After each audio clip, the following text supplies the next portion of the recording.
call this July 19th, 2018 meeting of the Planning Commission to order. Can I have a roll call of the members, please? Alan Bucknam. Present. Emery Dorsey. Here. Daniel Larson. Here. Janet Leo. Here. Scott Ohm. Here. Amanda Weaver. Richard Peterson and Vivian Voss are absent tonight. Could we all stand for the Pledge of Allegiance, please? I pledge allegiance to the flag of the United States of America and to the republic for which it stands, one nation, under God, indivisible, with liberty and justice for all.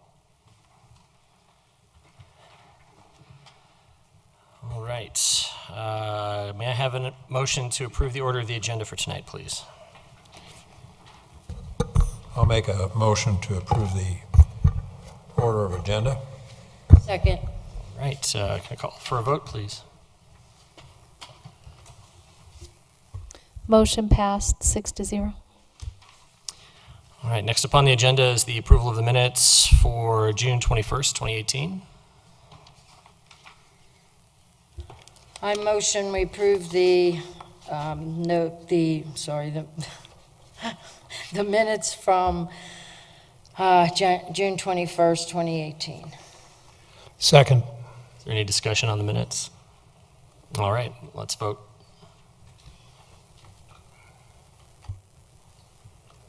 Oh, not working. There we go. Sorry. Here we go. Motion passed 5-1. All right. All right. Now's the time for the public forum. This is the time for any person to speak on any subject not appearing on the agenda. If you're here to speak on behalf of one of the items on the agenda, you'll have that opportunity. Do we have anybody sign up today? Anyone in the audience other than our applicants and so forth? Doesn't look like it. All right. I'll close the public forum. Next up is the public hearing. We have 3 cases tonight. First case is case number WS 1703, an application filed by Slawomir Golubek for approval of an 11-lot subdivision for townhomes for property located at 10590 West 44th Avenue.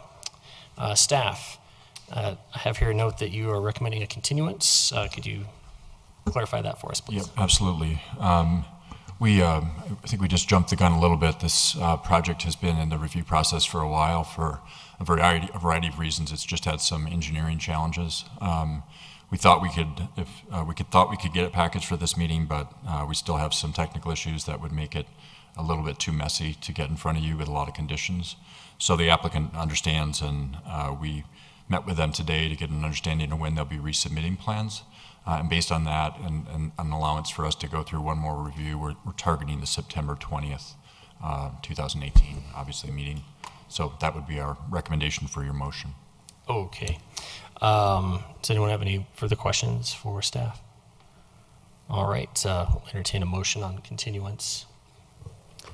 I move to postpone the public hearing for case number WS-17-03, a request for approval of a 11-lot townhome plat on property zone mixed-use neighborhood and located at 10590 West 44th Avenue, and to continue the public hearing to a date recommended by staff.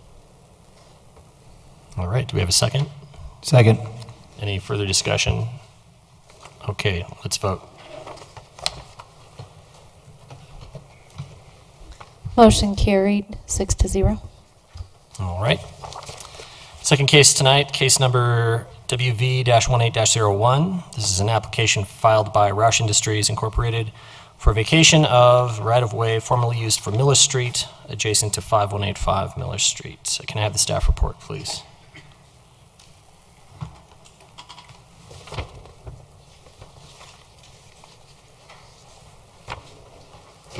Alrighty. Good evening. For the record, Zach Wallace-Mendez, planner with the Community Development Department. I am presenting case number WV 1801, request for a vacation of a portion of right-of-way formerly utilized for Miller Street.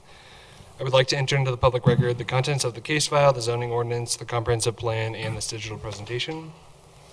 The property is within the city of Wheat Ridge. All appropriate notification and posting requirements have been met, and therefore the Planning Commission does have jurisdiction to hear the case. Alrighty. So what's really going to be helpful here is a series of aerials, so we have a couple more than usual. The subject property, or the requesters of the vacation occupy this building right here. And the right-of-way proposed for vacation is highlighted in the blue portion here. The city boundary is denoted by this black line, and then there's a hint of green over here. This is the city of Arvada and their Arvada Ridge development, which includes multifamily residential and then the retail shopping center to the south. This is the Rocky Mountain Bottling facility, just for reference, I think most folks know. And then this is where the gold line will be. The Arvada Ridge station will be right here. So just to kind of get us placed. And then just a look further out, as you can see, Miller Street continues north of Ridge Road, comes down right along the frontage of the subject property. Miller Street now curves to the east, around, and then meets up with its former right-of-way down to 50th Avenue, and then eventually down to the I-70 frontage road. Previous to this development, the Ridge home was here. In 2004, when this property was entitled with the city of Arvada for development, Miller Street was platted and right-of-way dedicated to the city of Arvada for Miller Street to do this curve here. And then in 2006, the city of Wheat Ridge actually annexed the entirety of Miller Street, as well as the strip of land that was in the city of Arvada. At that time, Rocky Mountain Bottling proposed this annexation of this land, did a plat to incorporate that into their property, and then with that plat vacated the old Miller Street right-of-way. So that's why the right-of-way ends kind of at that property line and doesn't continue south, because this portion was vacated back in 2006. And then here's the 2001 aerial, so you can see pre-development of the eastern side of the Miller Street. Miller Street just went directly north-south and now curves around. The zoning is not as important, but I thought I would throw it on here just as force of habit. The zoning is planned industrial development, doesn't have any bearing on this project, but just for grins. Now, we have some photos of the property here. So this is looking south from the northern property line of the subject property. So Roush Industries, the requester, occupies this property here. This is Rocky Mountain Bottling. The current thoroughfare, Miller Street thoroughfare, you can see kind of curves around here. And you can see the former curb gutter and sidewalk of the old Miller Street right here, which this is the dedicated public right-of-way, which looks a lot more like a parking lot, despite the curb gutter and sidewalk that's still there. This is looking north into that area, so you can see the former curb cut into the property from the former Miller Street right-of-way still exists, and then you can see that old sidewalk extending to the north. The new Miller Street is over to the right. Those apartments are in Arvada.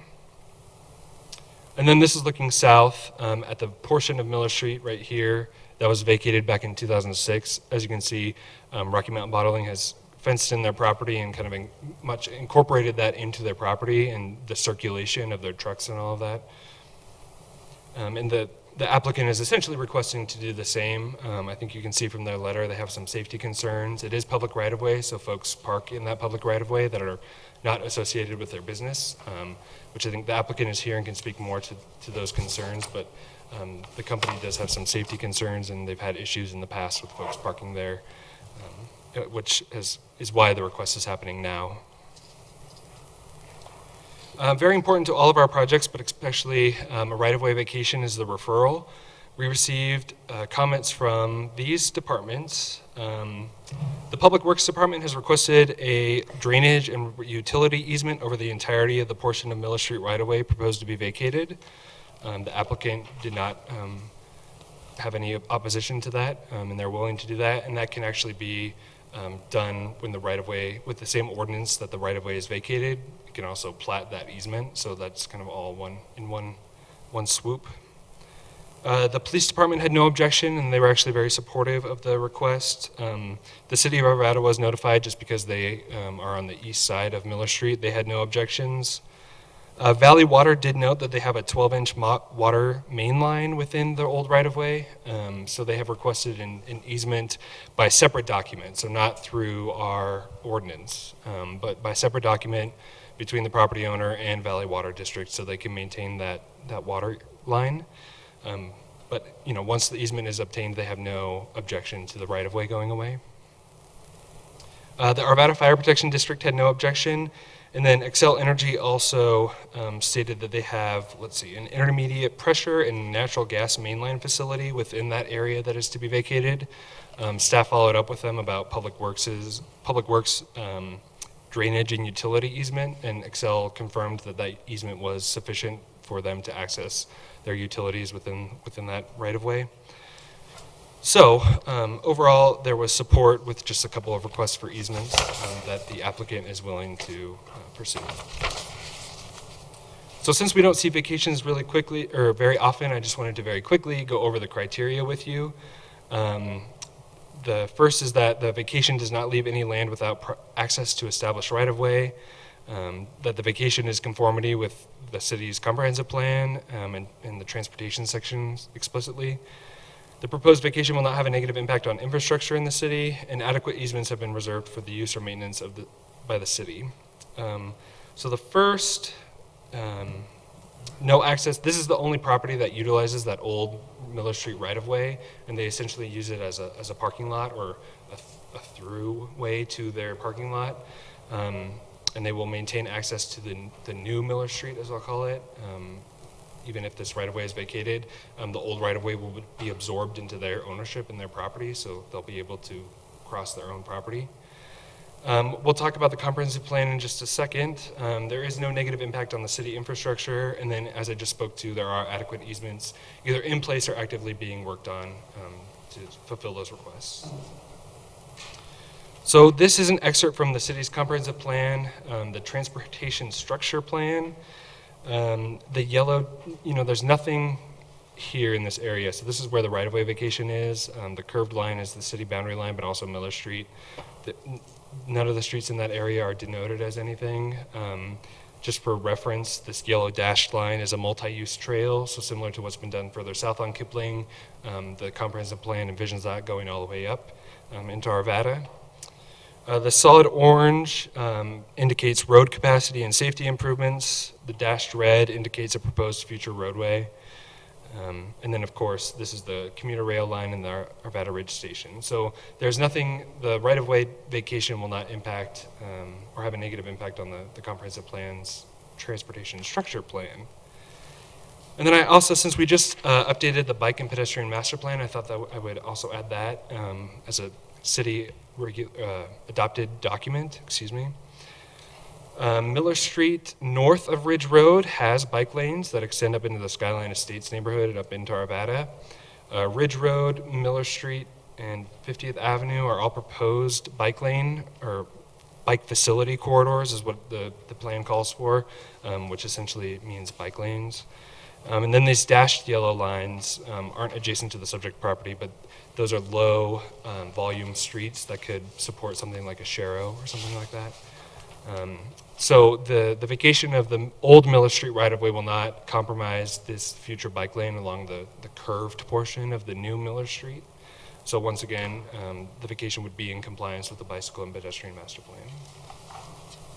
So finally, staff concludes that, or Public Works has noted that there's no future needs for this right-of-way.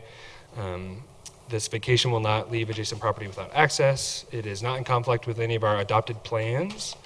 It will not negatively, negatively impact city infrastructure, and then all easements will ensure adequate access for utilities.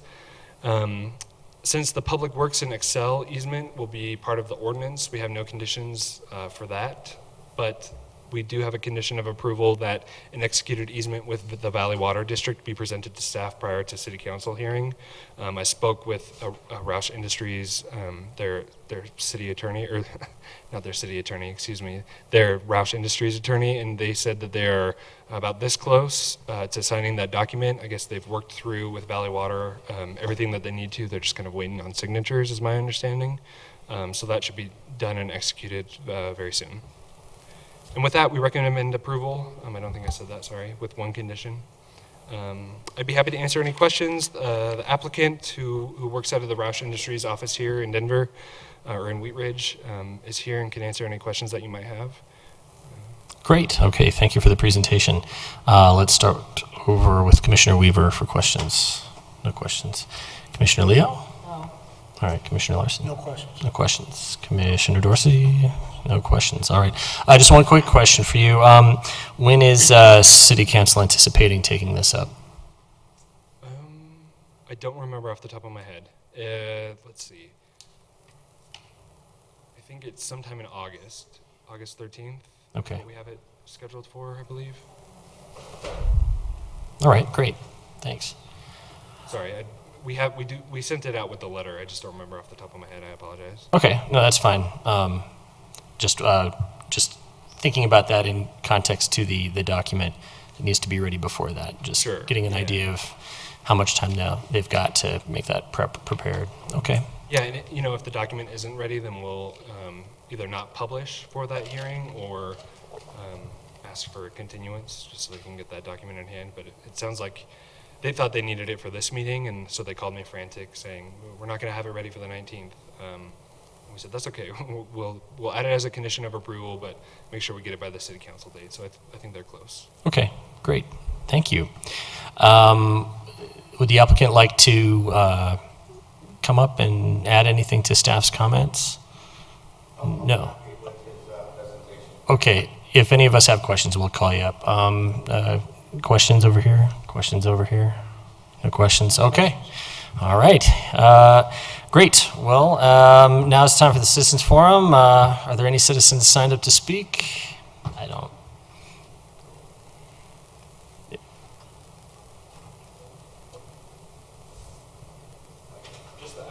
Just the applicant. Okay. Anyone else want to speak? I see two people on ice. If you'd like to come on up. And I'm here representing the RMBC property, so I just want to make sure that we're not negatively impacted. We have an access easement along that, the border of the property, and I just want to ensure that, that's intact. Why don't you come up and state your name and address, your business address for the record, and just state your concerns for the record so we have it on transcript. It's Brian Hadfield, Director of North American Real Estate for Molson Coors, which owns Miller Coors and RMBC. I work at 1801 California for Molson Coors headquarters. So, HEMPHILL, 1801 California Street, Suite 4600, Denver, Colorado, 80202. All right. And so your concerns are just about access. I just want to make sure that we have access easement kind of on the north side of the RMBC property, and I just want to make sure that that is intact and is not negatively impacted in any way by the right-of-way vacation. Okay. All right. We'll ask staff that question. Staff. Zach, any issues with the right-of-way vacation to the north of Rocky Mountain? The easement up in this area.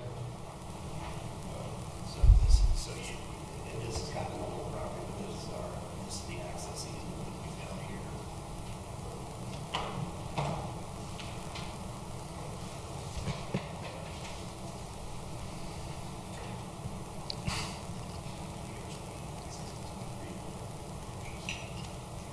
So as you saw in your pictures, the fence part, it's basically right here.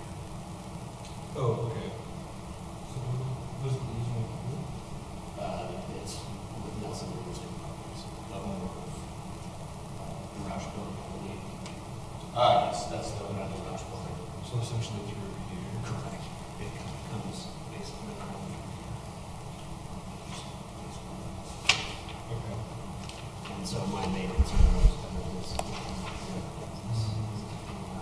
Again, I just want to make sure that our access easement is. Sure. So I believe the access easement would stay in place, and then the vacation of the right-of-way shouldn't impact the easement itself.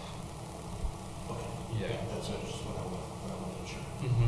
Yeah, the easement will still be in place unless the two, Nelson Real Estate and Miller Coors, agree to dissolve it. So it's still in place, and I guess, so does it rely, oh, it relies on a portion of the old right-of-way. Crosses a portion maybe down here on Okay. So was it an access easement, is what he's referring to? Yeah. And was the access gained by the previous Miller Street, which is now, I mean, it's fenced off, so right now I don't, Could you maybe use the cursor to show where it's going?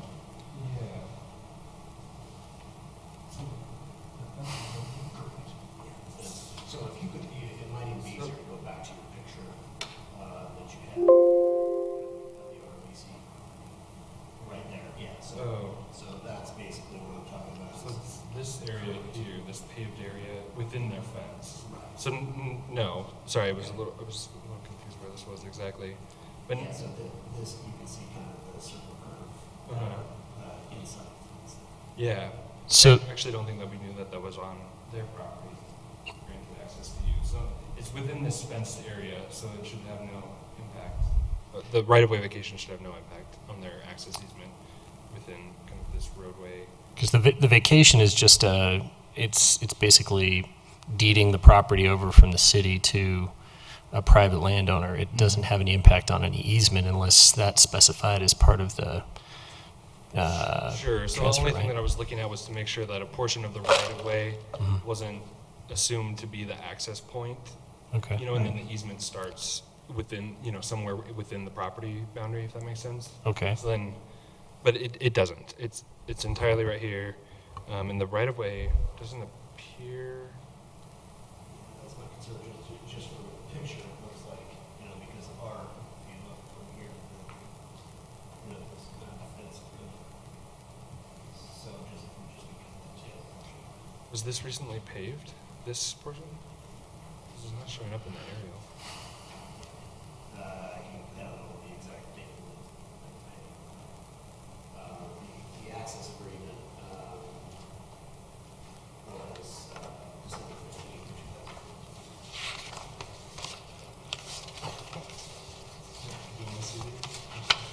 2000. I want to make sure that the easement doesn't go from here to here and then rely on the right-of-way and then pick up from here to here and just cause some sort of legal issue.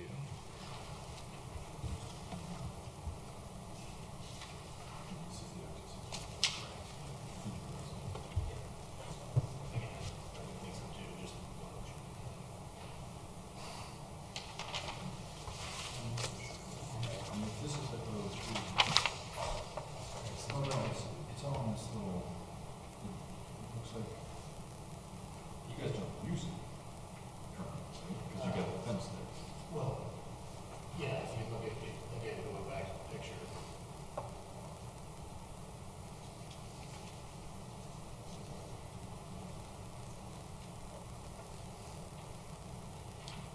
Yeah, we do use this. This gives us access. And this is the backside. This is entirely the fence. The view that you have looking northwest, Zach, from Miller and West 52nd Place, that's in our packet on page, I think, 27, it shows that black fence at the north boundary of, yeah, right there. and there's no gate on that fence, is there? No, To go north-south? doesn't appear to be. No vehicle gate or Doesn't appear anything? that there's any access into Rocky Mountain Bottling there. Is that correct? There's no pedestrian or vehicle gate? There's not.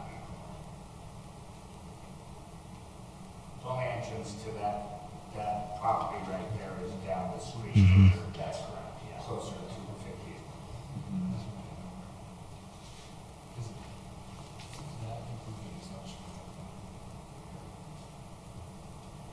It looks like those trees in the aerial aren't present in the street view or in the current, the staff photography.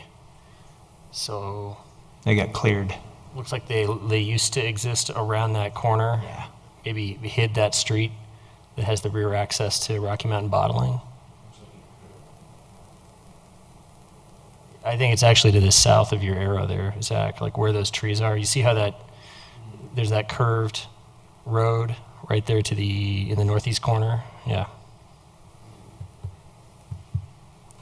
I think if the planning commission is inclined to address this issue at the request of Molson Coors, I think maybe a general condition would be in order, directing staff to work with the applicant and cores to ensure that the existing access easement is maintained through the vacation ordinance. I think the chair is correct in saying that a vacation ordinance doesn't necessarily impact a separate legal right through an access easement, so that may be the simplest, but if we want to flag this, I'm not sure we're going to figure it out tonight with certainty, since this just came up tonight, and we don't have our surveyors in the room, and we probably need to look at the legal description as well and make sure that that exhibit is accurately depicting the legal description. So if you're so inclined, I think a condition directing us to kind of figure this out before the public hearing would be certainly in order. Okay, great. I think we can address that in a condition on the motion. All right. Any other questions for anybody before we make a motion? No. All right. Motion away, somebody. Mr. Chair, I move to recommend approval of case number WV-18-01, a request for approval of a right-of-way vacation for a portion of the former Miller Street adjacent to 5185 Miller Street for the following reasons. Number one, the Public Works Department does not foresee any future roadway needs for the right-of-way. Number two, the vacation will not leave adjacent property without access to a public street. Number three, the vacation is not in conflict with the goals and objectives of the comprehensive plan or the bicycle and pedestrian master plan. Number four, the vacation will not negatively impact city infrastructure. Number five, easements will ensure the city and outside agencies can adequately access infrastructure located within the vacated right-of-way with the following conditions. Number one, the executed easement document between the property owner and Valley Water shall be provided to city staff prior to city council public hearing. And number two, staff to work with the applicant on any easements. All right. A second? I'll second that. All right. Any discussions? Is that condition sufficient for staff? Yeah, I think given the level of discussion on the public record, we all know what that easement is. Okay. All right. Okay, if there's no other discussion, I'll call for a vote.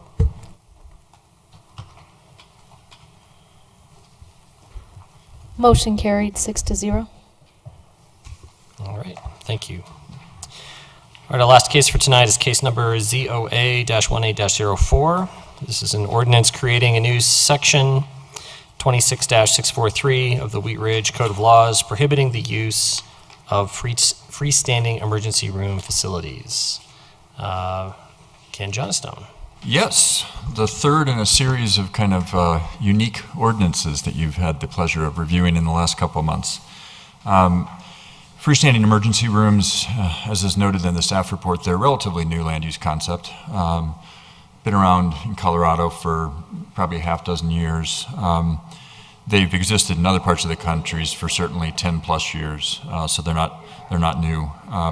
As it sounds, they are emergency rooms with very much similar operational characteristics to a traditional hospital emergency room, but they're not directly associated with a hospital, at least physically. In some cases, they're organizationally associated with hospitals. From a zoning perspective, we confronted this issue a couple years ago with an applicant that was looking at a site in Wheat Ridge, so we had to kind of make a determination. Because of the intensity of activity and the ambulances and the characteristics of the operation internally, we decided that they were most similar to a hospital use versus a medical office use, which is lower intensity and lower intensity hours of operation, et cetera. As such, hospitals are allowed in 2 zoning districts in the city, mixed-use commercial and planned hospital.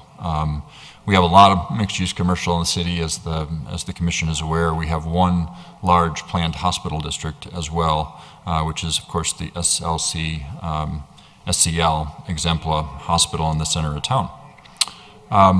In terms of what the concept is, just kind of elaborating on that a little more and how they originated, I think they originated largely in rural areas where hospital is literally maybe hundreds of miles away, and from an emergency services, there was potential benefit to having these remote hospitals that could meet some of those emergency needs in a more timely fashion. When they started popping up in the state of Colorado, there was discussion at the state legislature about potentially developing a regulatory framework around those. Some states regulate them in terms of requiring that an applicant demonstrate that a need exists for such a facility before they can locate, and potential additional kind of licensing requirements and other kind of analyses. I don't want to dive too deep in it because it's kind of all kind of anecdotal information, but there's been some concerns raised, perhaps you've read in the media. I haven't read anything recently, but a couple years ago with some of these places that didn't operate maybe perfectly to meet their customer needs, to the extent that some of them don't have everything that a hospital has, and a patient might arrive at a facility like this and thinking that they were going to get emergency room services, particularly in an urbanized area when there were probably options to go to a hospital emergency room. And because they couldn't meet all their needs, they then had to get transferred to a hospital. That has a couple impacts, obviously time, right? And secondarily money, right? Because that's a second ambulance trip that they, I don't know what those numbers are, but they're in the thousands of dollars. They also aren't required, like hospitals, to take indigent patients, which can be an issue, and they sometimes have a limited range of insurance providers. I'm going to set all those issues aside just because it just gives context for why the state was talking about it. Those aren't really land use issues necessarily for how we would regulate them, but that's why I think the state was talking about regulating them. Long story short, they've talked about it for 3 or 4 legislative sessions, and they've taken essentially no action. They passed kind of a minor bill this year, but it's not really regulatory in nature, and I don't have the details of that in front of me, but it seems like that's probably all they're going to do, and because of that, we thought it was an appropriate time for us to start considering local regulations. Our city council has adopted a series of moratoria over the course of the last 3 years in hopes that the state would do something, and that would kind of tee it up for how we might fill the gap at a local level. So given how the state defines them or regulates them, that now we know how we can or could consider regulating them. Since they haven't done that, again, we think it's timely to decide at a local level if we want to regulate them. We've talked to the city council at a couple study sessions on the topic, most recently on June 18th. Their direction at that time, their consensus motion was to draft an ordinance that would define freestanding ERs and then prohibit them in all zoning districts. The rationale from a land use perspective, because that's what you as a body are about, that rationale is based on, I think, probably 2 things. They have the potential to be a relatively intense land use, given the hours of operation, often 24/7, given the fact that their patients with some regularity arrive by ambulance with high-speed vehicles and sirens. So those are definitely land use impacts that would make them inappropriate probably in many zone districts and arguably inappropriate in all districts. And that's the approach that we're taking. The second, I think, substantive issue from a land use perspective is just we're a small community, right? I mean, you certainly don't have to go hundreds of miles to get to an emergency room. We have one right in the center of town, right? We're also only 10 square miles. So there's presumably not a high need for those to the extent that the Exempla Lutheran emergency room is quite convenient. We also have another project now that was recently approved by the Planning Commission and Council that has hospitals as an approved use. That's a portion of the Clear Creek Crossing project. So we've really got, and that has great access from I-70, right? So both the existing hospital with the PH zoning and the Clear Creek Crossing mixed use project with one area have great access, right? So for patients getting to an emergency room, you can take I-70, Wadsworth, all of our major arterials are very convenient to those 2 areas. So for those reasons, I think we think it's a logical approach to do what we've drafted based on council's direction, which is define them and prohibit them throughout the city in all zoning districts. Obviously, that can change in the future. So but we are recommending approval of the ordinance as drafted, and I'm glad to answer questions. Okay, great. Thanks for that summary. Questions from the commission? Commissioner Earl? The only question I have is on the ordinance, page 2, where it says table uses commercial and industrial districts. It's completely blank as far as is it permitted, is it not permitted, is it conditional? And then when you go to section 4, it clearly says it's all not permitted. Right. And so I know I'm not going to be the only one asking the question. There's going to be developers asking, well, is it permitted or is it not permitted? And I mean, that's because it doesn't say. And the ordinance is about it's not being permitted. So Right. I'll let you answer that. That's a great question. And I think it's just a different kind of table approach between our straight districts and our mixed-use districts. So and you can't see that just seeing one line of the table. In our straight zoning districts, we define uses that are permitted and special use with a P or an S. And then if the square is blank, that means it's not permitted. But of course, and that'll be more readily apparent when this appears as a line item with the rest of the long list of uses in the table. So if this ordinance were to be approved, this portion of the ordinance would just be embedded in those tables. So it'd be, I think, very clear that it's not a permitted use because there's no P or no S in there. And then in terms of the mixed use districts, those were obviously adopted, those tables were adopted much more recently. And to the best I can recall, that was back in 2010, the thought was kind of what you're suggesting, which is if it's not permitted, why don't we just say not permitted, right? So in those districts, we decided to just put NP in there so there's no ambiguity, right? We didn't forget, it's not permitted or it's permitted, or in the case of mixed use districts, there can also be conditional uses. That's a long answer to your question, but. So I understand the context. In looking at this table, and if I saw it in the context, it would probably make more sense. But with this ordinance, I guess we just assume because of the absence of not saying permitted, that it's not permitted? Correct. Okay. Yep. Yeah, because if we were to take the approach of putting Ps in all those boxes in the straight zoning districts, then we'd have to do that for that whole section of the code, which would require, it's not a huge effort, but it would require a much different ordinance than what we have here, because it would have to amend the entire use chart to do that for all uses. Okay, thank you. All right. Commissioner Dorsey? Commissioner Larson, anything for you?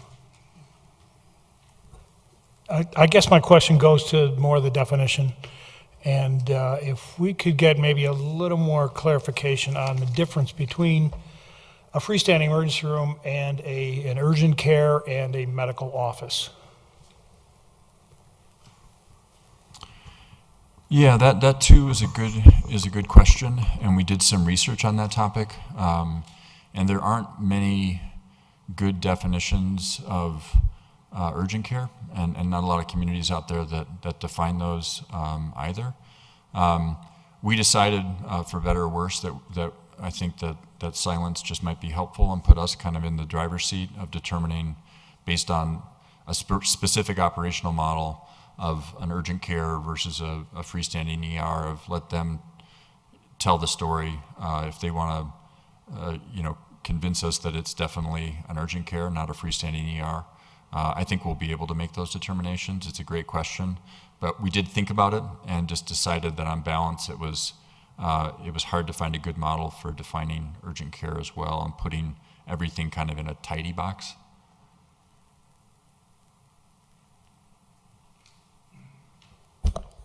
Thank you. And then the follow-up question was on the moratoria. Did that have and I hadn't had a chance to look at it, but did the moratorium have a expiration on it, or was it just waiting for the ordinance? Well, we extended it a couple times, and it currently expires on August 26th. This is scheduled to go to public hearing in front of council on August 13th, and it's drafted in a manner that it would take effect immediately. So there would not be any window where one could make an application. Thank you. Commissioner Leo, any questions? Yeah, I basically have the same question. So my understanding is that when you're approached for a facility, you, or the city planning, would decide whether it was an urgent care or an emergency, A freestanding ER, right? correct. Yeah, So, I mean, do you know yet what you would base that difference on? well, I think we'd certainly start with this definition. You would start with that, yeah. right. I mean, that's the question I have. If someone comes to you, how are you gonna decide? We would ask for really a detailed description of their operational plan, and they would likely be going through some sort of an entitlement process where we would be looking at things like site plans and can ask for a wide variety of information, hours of operation, what types of different facilities they'll have inside, will they have certain licensed doctors and nurses that qualify as ER doctors. And the first step in any of those processes, because I don't think any one of these freestanding ERs could they're very specialized land use and building, so I don't think anyone could just kind of walk in and say, I mean, at a minimum, they'd be asking for a building permit because they'd have to do substantial modifications to a new building. More likely, they'd be coming in even earlier in the process for a site plan approval of some sort that's administrative. The first step in that process is a pre-application meeting before you can even make a submittal. So they would have to disclose a lot of written information and site plan from the outset. So those conversations there'd be a lot of disclosure and a lot of information that would be provided, and a lot of staff discretion to ask for more information and clarifying questions through those processes, whether it be a building permit, which I think would be the exception, or it'd be a site plan review, which again is even earlier in the process. What, But my sense is, I don't think someone would, I think if we adopt this ordinance as written, I don't think this industry is going to try and sneak in. I think it's tight enough that they're not going to waste their time thinking, well, we'll hoodwink them. And then when we find out they actually are a freestanding ER, we shut them down after they spent $2 million on a building. So I think this will effectively just cease those conversations. do you know Arvada, Lakewood, the cities that are adjacent to us, do they have anything like this? Do they? I know they both, I know that Arvada has some, at least one or two, I think, on Wadsworth. I don't know if Lakewood does. They may have one. I know it's come up as an issue there, and they are, as I understand it, kind of similarly inclined to us in terms of potentially not allowing them. I don't know if they've actually adopted regulations to do that. And I think last I knew, and it's been a while, but Arvada was looking into doing the same thing potentially, of having stricter regulations or potentially not allowing them in certain areas.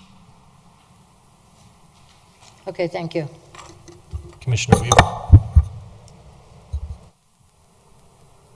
I just really appreciate this ordinance because Golden actually has one of these examples. And it is I think the definition is really, really difficult because there are urgent cares that are urgent cares during the day, and then at a certain time they switch into being an emergency room that handles ambulances. And so I think proceeding with caution around this is pretty important. So thanks for the thoughtfulness on this. The only thing that I saw when I was looking through this and doing some research, just under the definition of freestanding emergency room facilities, I had a little bit of a question whether or not we would want to specify both hospital-owned and privately owned, because I know those are two very distinctive categories of freestanding emergency room facilities, and there is a big difference between those two that have less of a land use impact, but more of a socioeconomic impact that maybe council might address. If council, since we're dealing with land use, I decided not really to go into that. But if council's comfortable with this language, then they'll be comfortable with it. And just to dive into that a little bit, the ones, as I understand it, the ones associated with hospitals are thought to be possibly a better model. Yeah, the research I did indicated that they have to accept Medicare as the parent hospital has to.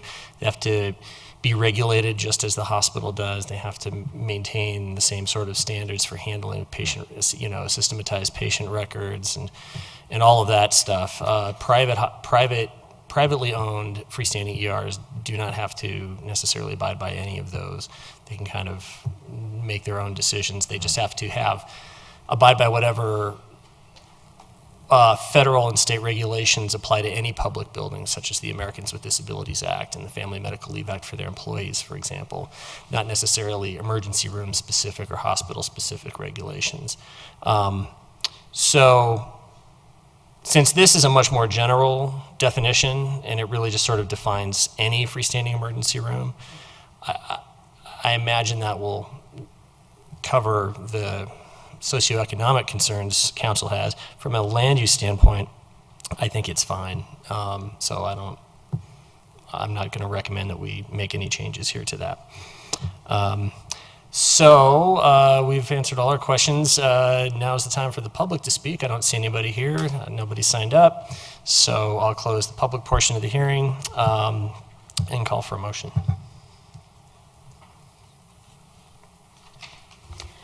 I move to recommend approval of case number ZOA-18-04, an ordinance creating a new section 26-643 of the Wheat Ridge Code of Laws prohibiting the use of freestanding emergency room facilities. Second. All right. Any further discussion? All right. I'll call for a vote, please. Motion carried 6-0.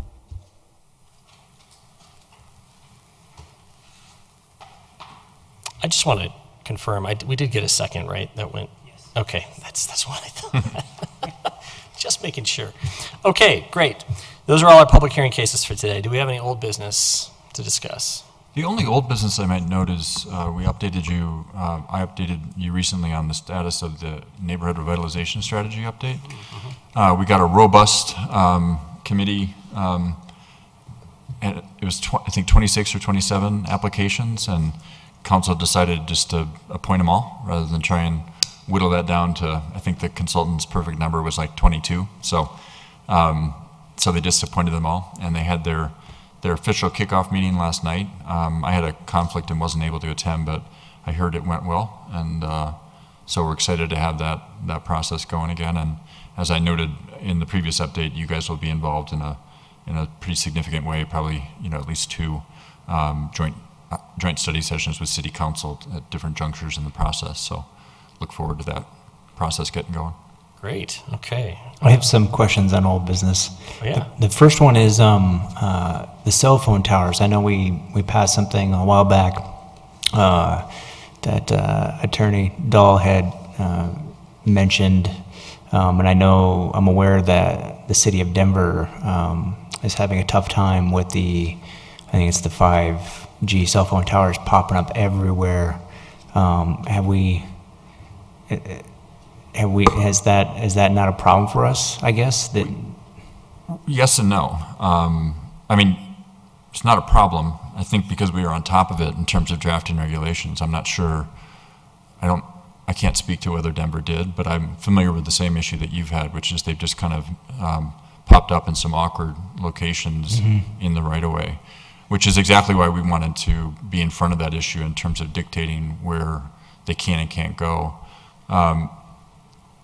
At the risk of sounding like we're taking credit for a good ordinance, I think our first test, because we got our first application, it seems like it's working well. Zach's been working on that, and we think it puts us in the driver's seat of where they go. And we've kind of found a creative way to locate one of the poles that's mutually beneficial. It's gonna allow for a light signal or like an Excel style light pole to go in at a traffic or a bus stop, a fairly frequently used bus stop on 38th Avenue. So that can really benefit from some lighting. And as a side benefit, it provides some light to an adjacent park. It's the Louise Turner Park. Yeah. Oh, great. Well, that's good news, because what I've seen is that they need shorter distances, and that they are going up everywhere, just in neighborhoods, not just, along main avenues, and the residents of Denver are really upset over that, and I thought, I think we got our ducks in a row on that one. Yeah. Yeah, and we have a permitting process, so if they're going on private property, they have to go through our standard CMRS approval process, streamlined process to comply with state law. And if they're in the right-of-way, they go through a right-of-way permitting process as well. So we have a good process to make sure they meet our requirements. my thanks to staff on that one. And then on, what's the situation with the widening of Wadsworth? Where are we on that one? Well, we're getting there. It's been a lengthy environmental approval process. We now are in the stages of actually drafting the environmental document. That will be the decision document for FHWA and CDOT.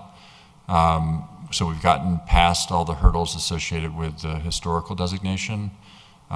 We went through a value engineering process a couple months ago, which is an interesting process in and of itself. It's a whole external team of experts that come in and tell you how you can save money, and none of them have had eyes on the project prior to an intense kind of 4-day workshop. So, and we had only a minor role in that. It's really these outside people coming in and giving us suggestions. So, they came up with about $5 million worth of gap closure so we can be able to fund the project. We're still working through, some of those would limit local street access onto Wadsworth, and I know that's causing the neighborhood kind of on the north of 47th, 48th on the east side of Wadsworth some consternation, so we're working through that. But moving into design and the environmental approvals, I think are anticipated. I can't give you exact dates, but we should have draft environmental documents in I think towards the end of the third quarter.